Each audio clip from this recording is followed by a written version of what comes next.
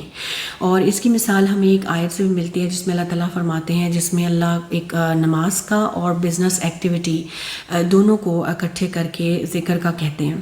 اور وہ کیا ہے؟ سورۃ جمعہ میں ہم کیا پڑھتے ہیں کہ او believers when the call to prayer is sounded on the day of congregation, hasten to Allah's remembrance and leave all worldly commerce.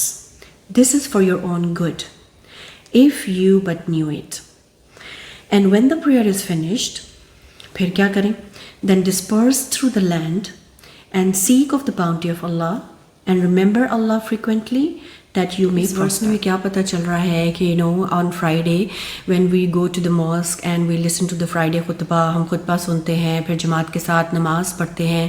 So this is all forms of ذکر which are very known.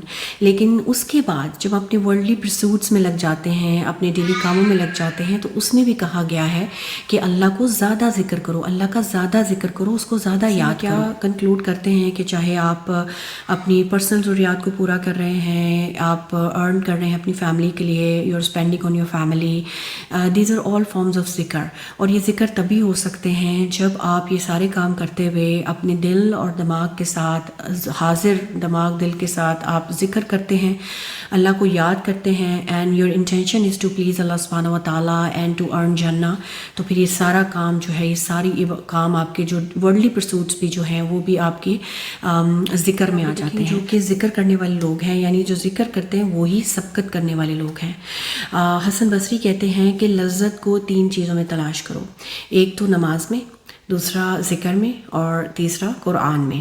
اگر تو ان تینوں چیزوں سے لذت ملتی ہے تو یہ بہت اچھی بات ہے, ورنہ پھر کہیں اور سے لذت نہیں ملے گی. یعنی اگر آپ نماز پڑھتے ہیں, آپ کو اس میں لذت ملتی ہے, آپ کا دل دماغ اس میں حاضر ہے, تو ڈیفینیٹلی آپ کو اس کو پڑھنے میں مزہ آئے گا. اس کے ساتھ آپ قرآن پڑھتے ہیں, ذکر کرتے ہیں, ویسے تو these are all forms of ذکر. تو ان سب چیزوں میں جو آپ کو لذت ملتی ہے وہی ہے, ورنہ اگر ان میں سے نہیں ملتی تو پھر کہیں بھی نہیں ملے گی. تو آج کی اس ویڈیو سے ہمیں کیا میسج ملتا ہے کہ ہم جو بھی مارننگ ایوننگ اذکار کر رہے ہوتے ہیں, دعائیں سپلیکیشنز ہم کر رہے ہوتے ہیں, these are all forms of ذکر. لیکن اپنی دل اور دماغ کو حاضر رکھتے ہوئے ہم نے ذکر کرنا ہے. یہ چیک کرنا ہے کہ کیا ہم جب بھی ذکر کر رہے ہوتے ہیں ہمیں اس کے میننگ سمجھ آ رہے ہوتے ہیں, ہم کیا ذکر کر رہے ہیں, کیا پڑھ رہے ہیں, ہمیں سمجھ آ رہا ہوتا ہے, ہمارا دل ہمارا دماغ پریزنٹ ہوتا ہے جو ہم پڑھ رہے ہوتے ہیں یا جو تسبیحات ہم کر رہے ہوتے ہیں. اور اس کے ساتھ ساتھ جو بھی ہم اپنے ایکشنز کرتے ہیں, گڈ ڈیڈز کرتے ہیں, وہ اللہ کی اگر ول کے اکارڈنگلی ہیں, اس کی اوبیڈینس میں ہیں, تو وہ بھی ذکر ہے. ہماری انٹینشن کیا ہو کہ بس ہمیں اللہ کو پلیز کرنا ہے, ہمیں جنت چاہیے اس لیے, اور وہ سارے کام اس طرح سے ہوں جو اللہ کو پسند ہے, اسی طریقے کے مطابق ہوں, تو وہ سارے فارمز آف ذکر بن جاتے ہیں. تو آج کے لیے آئی ہوپ کہ یہ ویڈیو آپ کے لیے بینیفیشیل رہے. انشاءاللہ I will see you next time. Till then take care of yourself. السلام علیکم.